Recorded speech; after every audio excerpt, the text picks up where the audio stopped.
சூப்பரான பிளேஸ் இது. இயற்கையோட இயற்கையாக வந்து பார்த்தீங்கன்னா ஒரு நேச்சுரலான ஒரு இடத்துல வந்து ரொம்ப பயங்கரமாக சோஷியல் மீடியாவில் ட்ரெண்டாக போயிட்டு இருக்க இடம் தான் அது. இது வந்து என்னென்னு கேட்டிங்கன்னா நம்ம கிராமத்தில் பண்ணணும். இது வந்து எங்களோட சொந்த இடம்.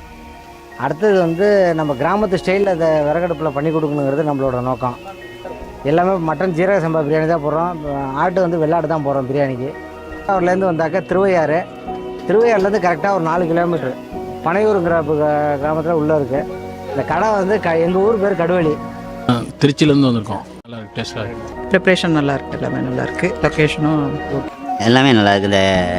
இந்த தலைக்கறி சோறுட்டு ரொம்ப அருமையாக இருக்குது. இவ்வளோ சாப்பிட்டா ரொம்ப அருமையாக பண்ணியிருக்காங்க. ஃபுட்டு நல்லா இருக்கு. இந்த கிரேவிலாம் நல்லா இருக்கு. சிக்கன் எல்லாம் என்ன பிரியாணி சாப்பிட்றீங்க? நாங்கள் வந்து சிக்கன் பிரியாணி சாப்பிட்றோம். விஷாய் பாடி சர்ப்ரைஸ் பண்ணுங்க.